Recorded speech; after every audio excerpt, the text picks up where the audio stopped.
Hello दोस्तों, स्वागत है आपका आपके इस YouTube channel study with Manish में। दोस्तों, आज के लेक्चर में हम लोग इतिहास के उस कालखंड का अध्ययन करेंगे जिस कालखंड को आधुनिक भारत का इतिहास कहते हैं। और आधुनिक भारत के इतिहास से अगर देखा जाए तो भारत के हर एक एग्ज़ाम में, चाहे वो सिविल सर्विसेज का एग्ज़ाम हो, चाहे वो स्टेट पीसीएस का एग्ज़ाम हो, चाहे वो और जो अन्य एग्ज़ाम वनडे एग्ज़ाम्स होते हैं वो एग्ज़ाम हो, सभी एग्ज़ाम्स में अच्छी खासी मात्रा में आधुनिक भारत के इतिहास से प्रश्न पूछा जाता है।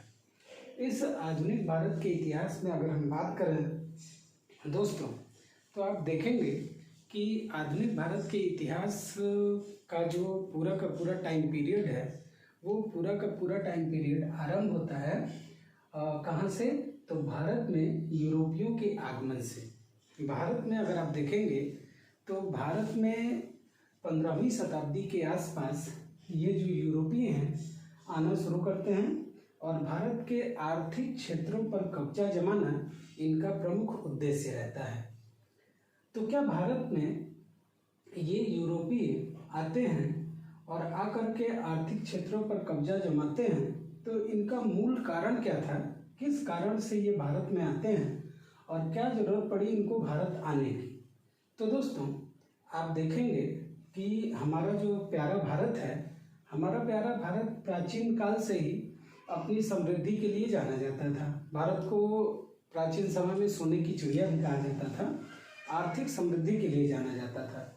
और यहाँ पर भारत में देखेंगे तो भारत में आरंभिक प्राचीन काल से सिंधु घाटी की सभ्यता से ही आप देखेंगे तो इस क्षेत्र से होते हुए व्यापार इन यूरोप के देशों तक हुआ करता था। देखा जाए सिंधु घाटी की सभ्यता में तो गुजरात में एक बंदरगाह हमें साक्ष्य के रूप में प्राप्त हुआ था, जिस बंदरगाह का नाम क्या है? लोथल। सिंधु घाटी सभ्यता का स्थल है ये लोथल, गुजरात में पड़ता है। और लोथल से प्राचीन काल में व्यापार हुआ करता था इन यूरोपीय देशों में। लोथल एक गुजरात में सिंधु घाटी सभ्यता का स्थल है। इसको हम लोग डॉक यार्ड के नाम से अंग्रेजी में जानते हैं, डॉक यार्ड। दरअसल ये है क्या लोथल? तो लोथल वो जगह है जहाँ पर समुद्र से जुड़ा हुआ स्थल है ये, और यहाँ पर आकर के बड़ी बड़ी जहाज़ें रुका करती थी, जिससे ये हमें पता चला कि प्राचीन काल में भी इन सब क्षेत्रों में भारत से व्यापार हुआ करता था। धीरे धीरे समय आगे बढ़ा और मध्यकाल तक आते आते आप देखेंगे जो भारत का व्यापार था, वो भारत का व्यापार अरब व्यापारियों के हाथ में चला गया।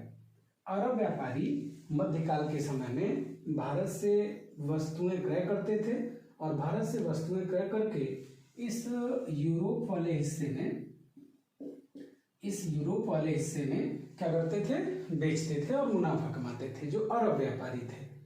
अब उस समय देखा जाए लगभग 15वीं शताब्दी के आसपास, तो इन लोगों को, अरब यात्रियों को, आखिर भारत से सामान लेना और ले करके यूरोप जाना, तो किस रास्ते से जाएंगे? रास्ता क्या है?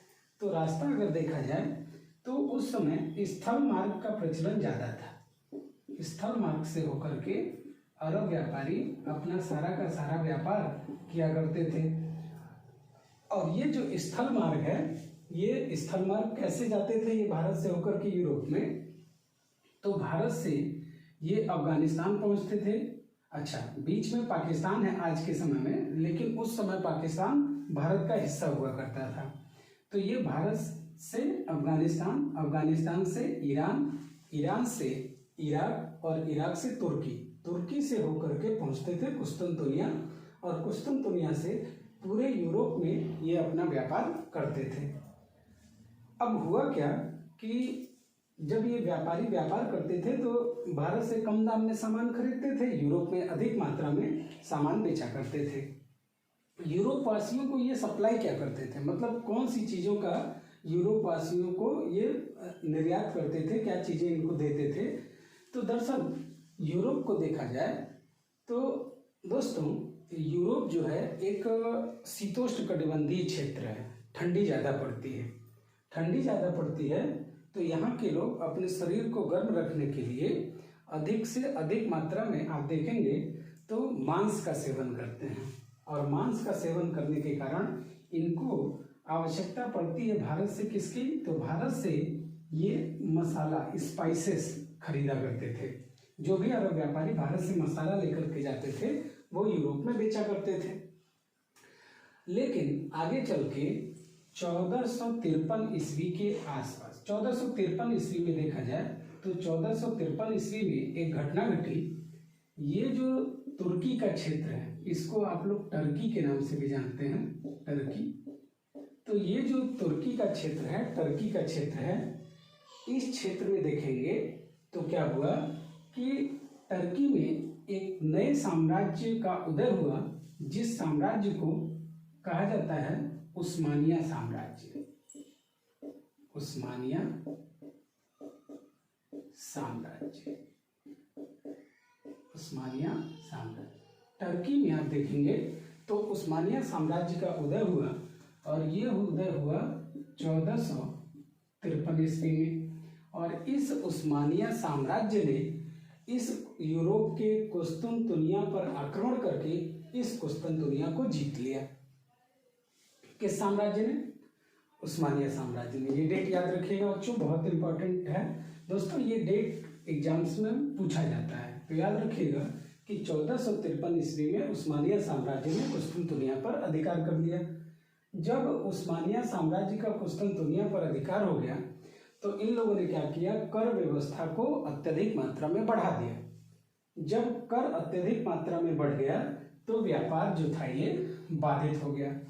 जब व्यापार बाधित हुआ तो अब यूरोप वासियों को लगा कि भाई एक रास्ता हमें खोजना चाहिए कि जिससे हो करके हम आराम से भारत से इस मसाले का व्यापार कर सकें।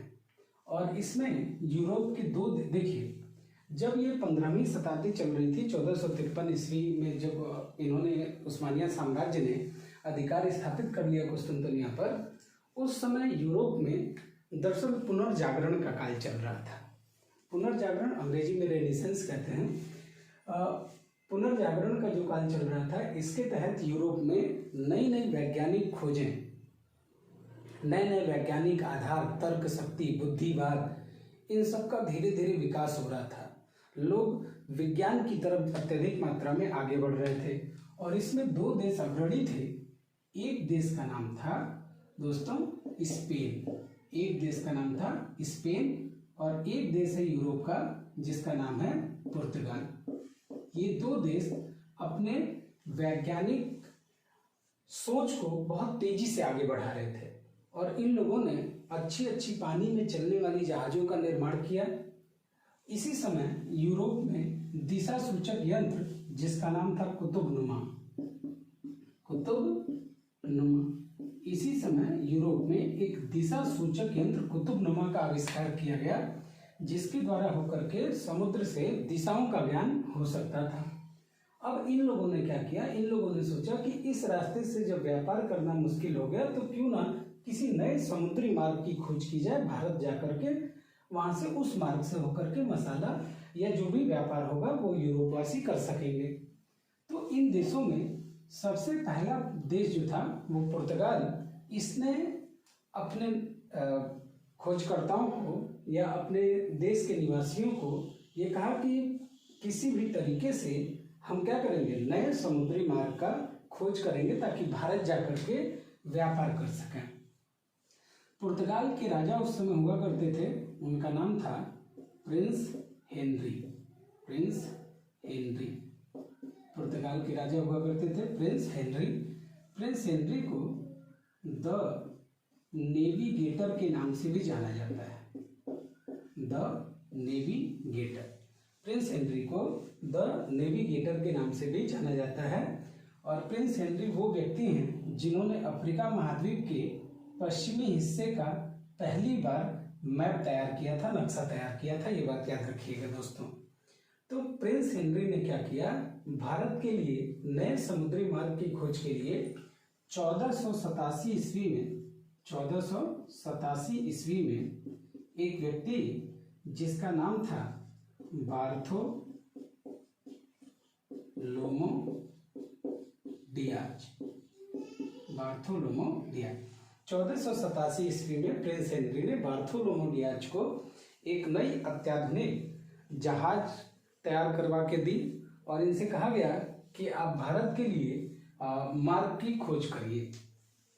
बार्थोलोमो डियाज आप देखेंगे बच्चों, तो बार्थोलोमो डियाज पुर्तगाल से निकल करके आप ये अफ्रीका महाद्वीप के ऊपर देखेंगे तो यहाँ पर एक सागर है जिसको आप लोग भूमध्य सागर के नाम से जानते हैं। भूमध्य सागर और अफ्रीका महाद्वीप के आप देखेंगे ठीक पश्चिम में जो सागर है उस सागर को हम लोग दक्षिणी अटलांटिक महासागर के नाम से जानते हैं। ये महासागर कौन सा है? दक्षिणी अटलांटिक महासागर। दक्षिणी अटलांटिक महासागर, तो दक्षिणी अटलांटिक महासागर, भूमध्य सागर, इसके इधर जाएंगे यूरोप के आप देखेंगे तो यहाँ पर उत्तरी अटलांटिक महासागर है और उत्तरी अटलांटिक महासागर, भूमध्य सागर, इधर दक्षिणी अटलांटिक महासागर, इधर आएंगे तो ये पूरा का पूरा एरिया है हिंद महासागर का, ये पूरा का पूरा हिस्सा है हिंद महासागर। ये है मेडागास्कर। ध्यान से समझिएगा। तो हुआ क्या कि जब पुर्तगाल के प्रिंस हेनरी ने 1487 ईस्वी में बार्थोलोमो डियाज को ये दायित्व सौंपा कि भारत के लिए एक नए समुद्री मार्ग की खोज करनी है, तो ये बार्थोलोमो डियाज अपने देश से निकले और अपने देश से निकल करके इन्होंने इस अफ्रीका महाद्वीप के ठीक पश्चिमी किनारे पर अपनी जहाज लगा दी और यहाँ से होते होते आप देखेंगे कि ये पूरा अफ्रीका महाद्वीप के पश्चिमी किनारे से ये होते होते आगे बढ़ रहे थे बार्थोलोमो डियाज अपनी जहाज लेकर के, और यहाँ पर ये पहुँचे कहाँ पर? अफ्रीका महाद्वीप के ठीक नीचे यहाँ एक निर्जन द्वीप हुआ करता था उस समय। एक द्वीप मतलब समुद्र का उठा हुआ भाग, समुद्र में जमीन का उठा हुआ भाग जिसको आप लोग द्वीप आइलैंड के नाम से जानते हैं। यहाँ पर जब ये आए तो यहाँ पर दक्षिण अफ्रीका महाद्वीप के ठीक नीचे जब ये पहुँचे तो इनको यहाँ पर एकदम अंधकार घने बादल हुआ करते हैं यहाँ पर इस वाले हिस्से में। तो धुंध इनको बहुत ज़्यादा मात्रा में मिली, इतना ज़्यादा धुंध कि सामने का रास्ता इनको नहीं दिख रहा था, एकदम घने बादल। बेचारे डर गए बार्थोलोमो डियाज। इन्होंने कहा कि इसके आगे अगर बढ़े तो क्या पता आगे कहीं कुछ दिक्कत ना हो जाए। तो इतना ज़्यादा डर गए ये कि ये बार्थोलोमो डियाज इस वाले हिस्से को जिस द्वीप पर ये आए थे उस द्वीप का नाम रखा इन्होंने केप ऑफ गुड होप। इन्होंने इस द्वीप का नाम रखा cape of good hope. Cape of good hope को देखा जाए तो केप ऑफ गुड होप को अगर हम बताएं आपको तो केप ऑफ गुड होप को हिंदी में उत्तमासा अंतरीप कहते हैं। केप ऑफ गुड होप को हिंदी में उत्तमासा अंतरीप कहते हैं। क्या कहते हैं? उत्तमासा अंतरीप कहते हैं। इसी को तूफानी द्वीप भी कहते हैं। उत्तमासा द्वीप को ही तूफानी द्वीप भी कहते हैं। और अगर आपसे कभी सवाल पूछ दिया जाए कि केप ऑफ गुड होप या उत्तमासा अंतरीप या फिर तूफानी द्वीप, इसकी खोज किसने की? तो इसकी खोज की थी पुर्तगाल के व्यक्ति बार्थोलोमो डियाज ने। और ये द्वीप की खोज करने के पश्चात ये वापस चले गए। वापस गए कहाँ? पुर्तगाल जब ये पहुंचे तो यहाँ के प्रिंस हेनरी ने इनसे पूछा, भाई भारत के लिए रास्ते खोज की। इन्होंने सारी कहानी बताई।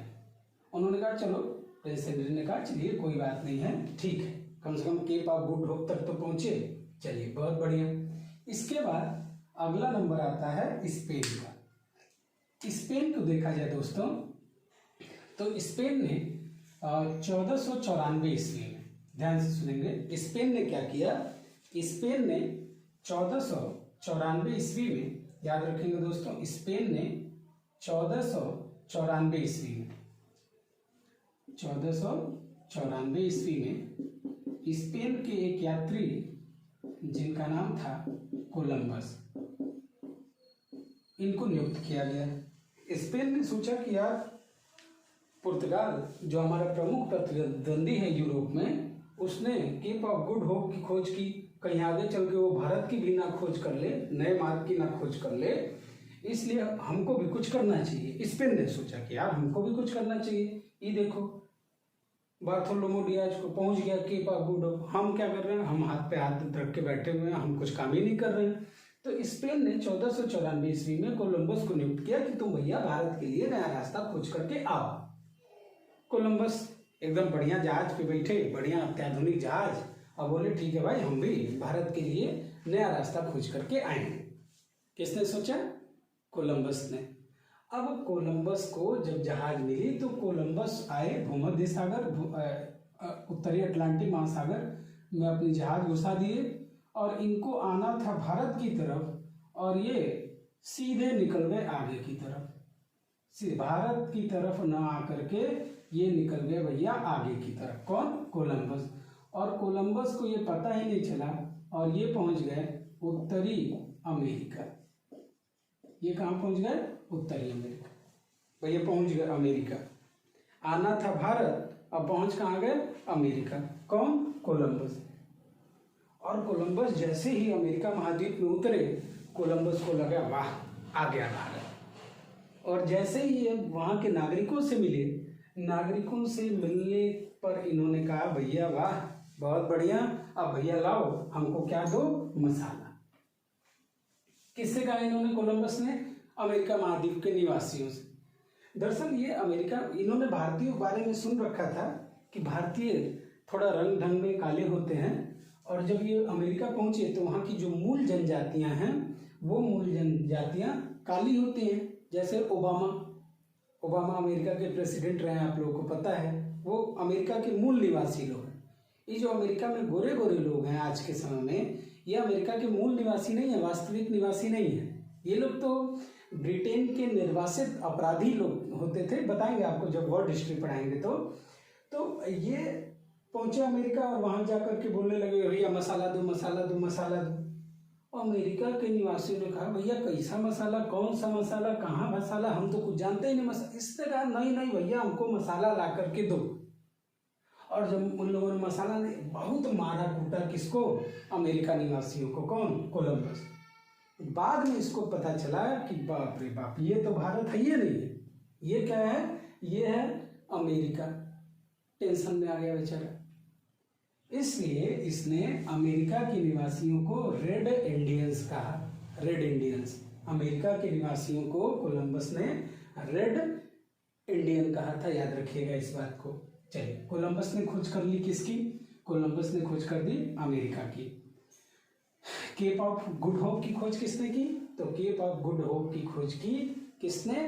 बार्थोलोमो डियाज ने। किसने खोज की? केप ऑफ गुड होप की बार्थोलोमो डियाज ने। अमेरिका खोज किसने की? कोलंबस ने। चलिए इसके आगे बढ़ते हैं।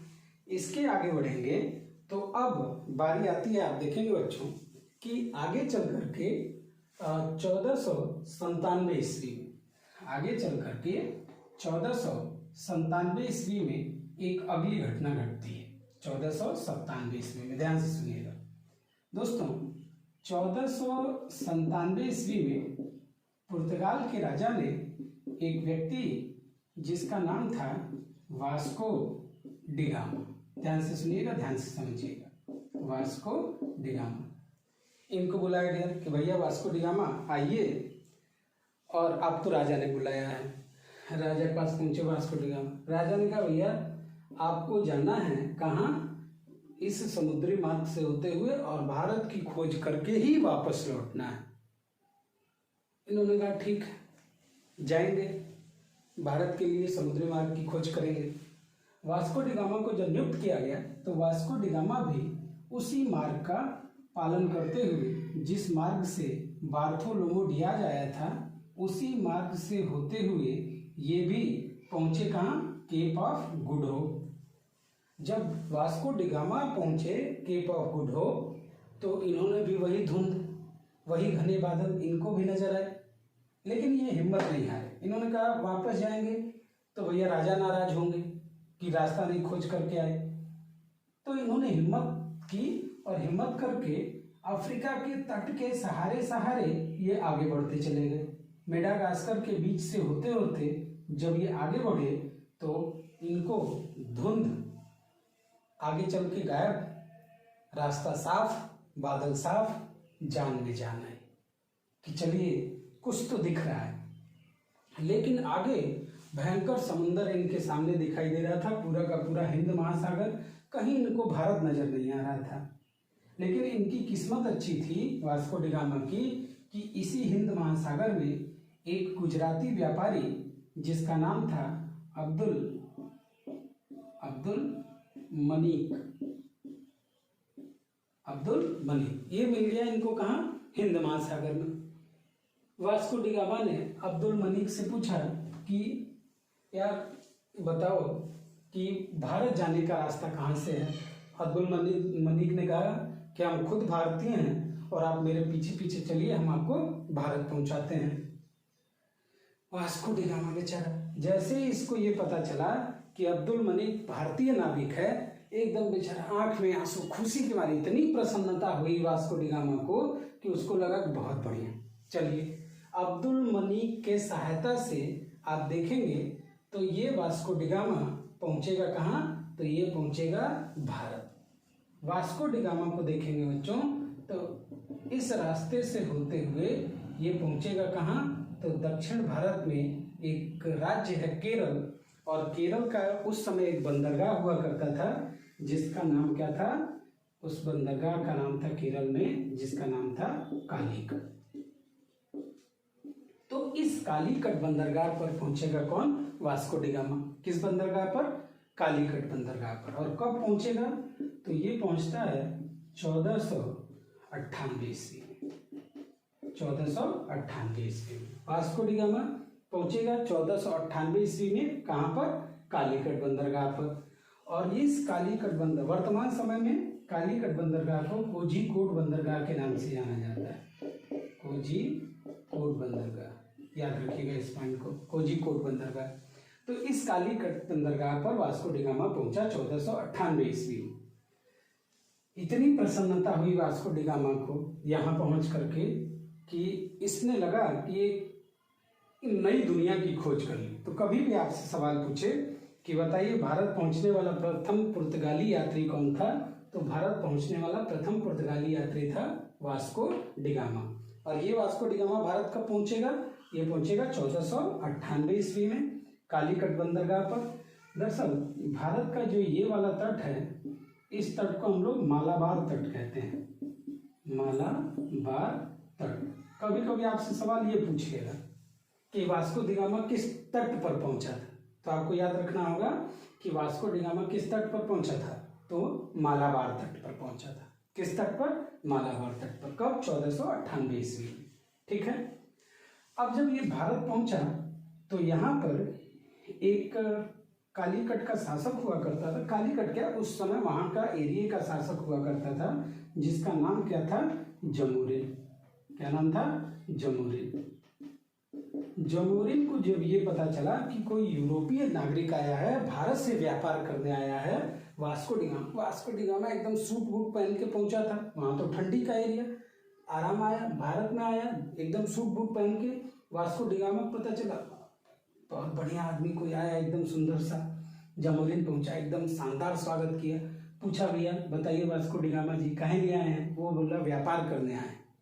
बोला बहुत शानदार, व्यापार करने आए हैं। जमोरिन को जब ये पता चला कि अरब व्यापारी यहाँ से सस्ते में सामान खरीद के यहाँ मुनाफा ज़्यादा कमाते हैं, तो जमोरिन ने सोचा कि क्यों ना इन्हीं से व्यापार करके और हम ज़्यादा मुनाफा कमाएं। और जमोरिन ने इसलिए इसका स्वागत किया। और जमोरिन का ये व्यवहार अरब व्यापारियों को पसंद नहीं आया।